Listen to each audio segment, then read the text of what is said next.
मुख्य चुनाव आयुक्त और अन्य चुनाव आयुक्तों की नियुक्ति वाले पैनल में सीजीआई के नहीं होने पर याचिका, सुप्रीम कोर्ट करेगा नए कानून की वैधता पर फैसला।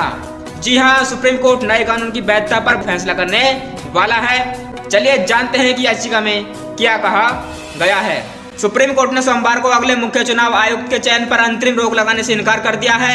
मुख्य चुनाव आयुक्त राजीव कुमार 18 फरवरी को रिटायर हो रहे हैं। सुप्रीम कोर्ट ने कहा है कि मुख्य चुनाव आयुक्त और अन्य चुनाव आयुक्तों की नियुक्ति अधिनियम 2023 की वैधता की जांच करेगा और फैसला सुनाएगा।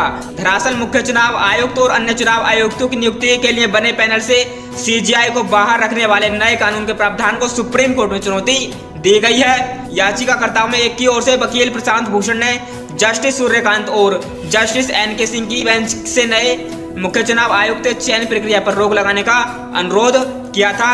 उनका तर्क था कि 2023 का कानून सुप्रीम कोर्ट के फैसले का उल्लंघन करता है। इस फैसले में चयन समिति में प्रधानमंत्री और लोकसभा में विपक्ष के नेता के साथ सीजीआई को भी शामिल किया गया था ताकि समिति कार्यपालिका से स्वतंत्र रह सके। प्रशांत भूषण ने कहा कि 3 सदस्यीय चयन समिति में सीजीआई की जगह केंद्रीय कैबिनेट मंत्री को रखने से इस प्रक्रिया की स्वतंत्रता भंग हुई है। चुनाव आयोग, मुख्य चुनाव आयुक्त और अन्य चुनाव आयुक्तों की स्वतंत्रता का अभाव स्वतंत्र और निष्पक्ष चुनावों के लिए गंभीर खतरा है, जो लोकतंत्र के लिए महत्वपूर्ण है। सॉलिसिटर जनरल तुषार मेहता ने कहा कि इसी तरह के तर्क वकील ने जस्टिस संजीव खन्ना और जस्टिस दीपांकर दत्ता की बेंच के सामने रखे थे। पिछले साल एक तर्कसंगत अंतरिम आदेश द्वारा पीठ ने 2023 के कानून के संचालन पर रोक लगाने से इनकार कर दिया था।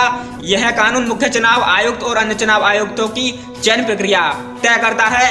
तुषार मेहता ने कहा कि सुप्रीम कोर्ट ने चयन पैनल की संरचना पेश की थी, लेकिन स्पष्ट रूप से कहा गया था कि यह अंतरिम व्यवस्था तब तक लागू रहेगी जब तक संसद कानून नहीं बनाती। संसद ने दिसंबर 2023 में कानून बनाया।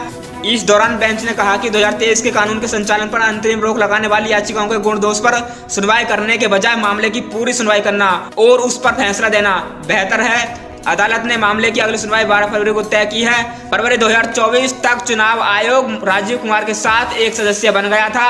प्रधानमंत्री नरेंद्र मोदी, गृह मंत्री अमित शाह और तत्कालीन विपक्ष के नेता अधीर रंजन चौधरी वाली समिति ने पिछले साल 16 मार्च को लोकसभा चुनाव से पहले IAS अधिकारी ज्ञानेश कुमार और सुखबीर सिंह संधू को चुनाव आयुक्त के रूप में नियुक्त किया था।